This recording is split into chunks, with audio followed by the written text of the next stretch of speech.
حضرت زینب رضی اللہ تعالی عنہا کے ساتھ رہنے لگے تھے۔ سن 8 ہجری میں حضرت زینب رضی اللہ تعالی عنہا کا انتقال ہوا۔ حضرت ام ایمن، حضرت سودا اور حضرت ام سلمہ رضی اللہ تعالی عنہم نے آپ کو غسل دیا۔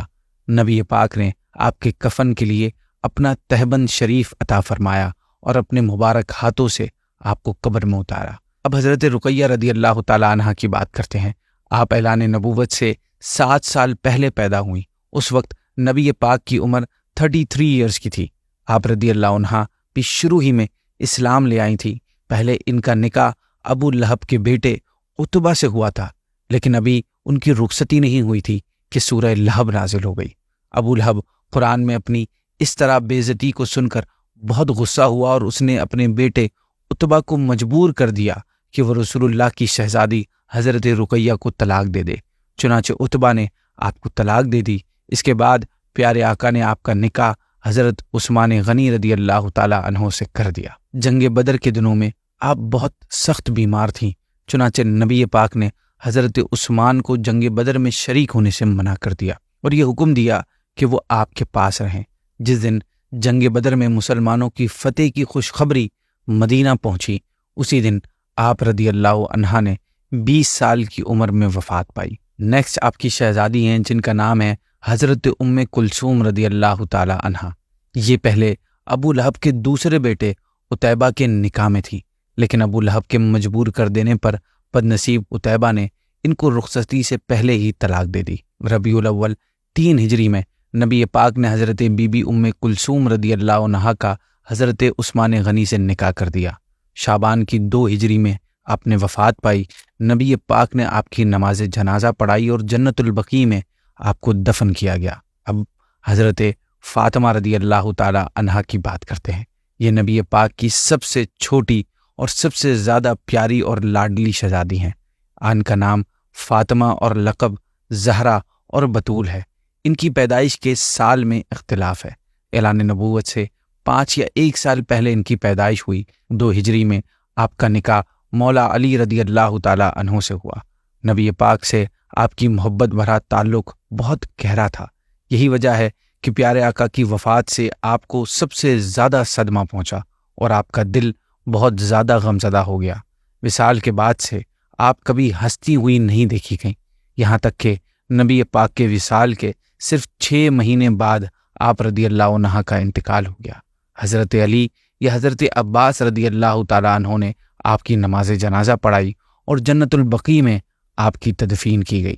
اب بات کرتے ہیں حضور صلی اللہ علیہ وسلم کے شہزادے حضرت عبداللہ رضی اللہ تعالیٰ عنہ کی۔ ان کا لقب طیب و طاہر ہے۔ آپ اعلان نبوت سے قبل مکہ مکرمہ میں پیدا ہوئے اور بچپن ہی میں وفات پا گئے۔ حضور کے ایک اور شہزادے بھی تھے جن کا نام حضرت ابراہیم رضی اللہ تعالیٰ عنہ ہے۔ یہ رسول کریم کی اولاد میں سے سب سے آخری بیٹے ہیں۔ یہ 8 ہجری میں مدینہ منورہ میں حضرت ماریہ قبطیہ رضی اللہ تعالیٰ عنہا سے پیدا ہوئے۔ انتقال کے وقت آپ کی عمر 17 یا 18 مہینے تھی۔ نبی پاک صلی اللہ علیہ وسلم کا اپنی اولاد کے ساتھ تعلق اور سلوک کیسا تھا اور ان سے کس طرح آپ محبت فرماتے تھے، اس کا اندازہ اس بات سے لگایا جا سکتا ہے کہ جب حضرت ابراہیم رضی اللہ تعالیٰ عنہ کی ولادت کی خبر آپ کے آزاد کردہ غلام حضرت ابو رافع نے آ کر سنائی تو یہ خوشخبری سن کر آپ نے انعام کے طور پر انہیں ایک غلام عطا فرمایا۔ اس کے فوراً بعد ہی حضرت جبریل امین نازل ہوئے اور آپ کو یا ابا ابراہیم یعنی اے ابراہیم کے والد کہہ کر پکارا۔ آپ اس پر بے حد خوش ہوئے اور ان کے عقیقے میں 2 مینڈے آپ نے ذبح فرمائے اور ان کے سر کے بال کے وزن کے برابر چاندی خیرات فرمائی۔ ان کے بالوں کو دفن کر دیا گیا اور ابراہیم نام رکھا گیا۔ پھر ان کو دودھ پلانے کے لیے حضرت ام سیف رضی اللہ عنہا کے حوالے فرمایا۔ نبی پاک کو حضرت ابراہیم سے بہت زیادہ محبت تھی۔ حضرت انس کا بیان ہے کہ ہم رسول اللہ صلی اللہ علیہ وسلم کے ساتھ حضرت ابو سیف رضی اللہ عنہ کے مکان پر گئے تو یہ وہ وقت تھا کہ جب حضرت ابراہیم نزع کے عالم میں تھے، یعنی آپ کی روح نکل رہی تھی۔ یہ منظر دیکھ کر نبی پاک کی آنکھوں میں آنسو جاری ہو گئے۔ اس وقت عبد الرحمن بن عوف رضی اللہ تعالیٰ عنہ نے عرض کی کہ یا رسول اللہ، کیا آپ بھی روتے ہیں؟ آپ نے ارشاد فرمایا کہ اے عوف کے بیٹے، یہ میرا رونا ایک شفقت کا رونا ہے، یعنی شفقت کی وجہ سے رونا آ رہا ہے۔ اس کے بعد پھر دوبارہ جب آنکھ مبارک سے آنسو بہے تو آپ کی زبان مبارک پر یہ کلمات جاری ہو گئے کہ آنکھ آنسو بہاتی ہے اور دل غم زدہ ہے، مگر ہم وہی بات زبان سے نکالتے ہیں جس سے ہمارا رب خوش ہو جائے، اور بے شک اے ابراہیم ہم تمہاری جدائی سے بہت زیادہ غمگین ہیں۔ آپ نے یہ بھی فرمایا کہ میرے بیٹے ابراہیم نے دودھ پینے کی مدت پوری نہیں کی اور دنیا سے چلا گیا، اس لیے اللہ پاک نے اس کے لیے جنت میں ایک دودھ پلانے والی کو مقرر فرما دیا ہے جو مدت رضاعت تک یعنی دودھ پلانے کے ٹائم تک اس کو دودھ پلاتی رہے گی۔ روایت میں ہے کہ نبی کریم نے حضرت ابراہیم کو جنت البقیع میں حضرت عثمان بن مظعون رضی اللہ تعالیٰ عنہ کی قبر کے پاس دفن فرمایا اور اپنے دست مبارک سے ان کی قبر پر پانی کا چھڑکاؤ کیا۔ ناظرین، یوں تو نبی پاک صلی اللہ علیہ وسلم اپنی ساری اولاد سے محبت فرماتے تھے، مگر حضرت فاطمہ رضی اللہ تعالیٰ عنہا سے آپ سب سے زیادہ پیار کرتے تھے۔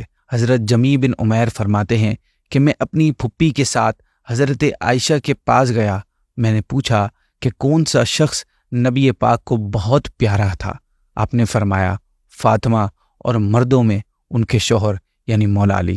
ایک مقام پر رسول کریم نے فرمایا اے فاطمہ، کیا تم اس پر راضی نہیں کہ تم جنتی لوگوں کی بیویوں یعنی مومنوں کی بیویوں کی سردار ہو؟ آپ نے فرمایا کہ فاطمہ میرا ٹکڑا ہے، یعنی میرے جگر کا ٹکڑا ہے، جس نے اسے ناراض کیا اس نے مجھے ناراض کیا، اور ایک روایت میں ہے کہ جو چیز اسے پریشان کرتی ہے وہ مجھے پریشان کرتی ہے۔ سیدہ عائشہ رضی اللہ تعالیٰ عنہا فرماتی ہیں کہ ایک مرتبہ نبی کریم نے مولا علی کے شہزادوں امام حسن اور امام حسین کو چوما۔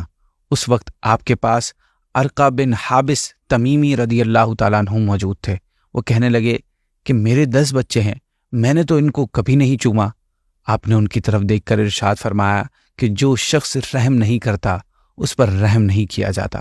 آپ کی عادت مبارکہ تھی کہ جب آپ کو کوئی بھی نیا پھل پیش کیا جاتا تو آپ اپنے پاس موجود بچوں کو سب سے پہلے عطا فرماتے تھے۔ اسی طرح جب آپ صلی اللہ علیہ وسلم بچوں کے پاس سے گزرتے تو انہیں بھی سلام کرتے تھے۔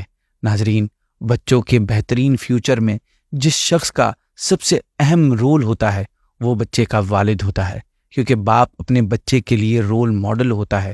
اب اگر باپ اپنے بچے کے ساتھ اپنا تعلق مضبوط نہیں کرے گا، اسے شفقت محبت نہیں دے گا، اس کا اظہار نہیں کرے گا، اس کی خوشی میں خوش نہیں ہوگا، اس کو وقت نہیں دے گا، تو بچہ کہاں سے اس باپ سے اچھی چیزیں سیکھے گا؟ نبی پاک کی سیرت ہمیں یہی سکھاتی ہے کہ ہمیں اپنے بچوں سے محبت کرنی چاہیے، ان پر شفقت کرنی چاہیے، ان سے محبت بھرا اظہار کرنا چاہیے، یعنی جو بھی دل کی فیلنگز ہوں اس کو اظہار کریں، اسے منہ زبان پر لائیں، انہیں اہمیت دینی چاہیے، اور غلطی ہو جانے پر مناسب انداز میں اچھے انداز میں ان کی اصلاح کرنی چاہیے۔ اسی کے ساتھ یہ والی ایپیسوڈ کو یہاں پر اینڈ کرتے ہیں۔ نیکسٹ ایپیسوڈ میں ہم حضور صلی اللہ علیہ وسلم کی ایک اور سیرت کے پہلو پر بات چیت کریں گے۔ السلام علیکم ورحمۃ اللہ وبرکاتہ۔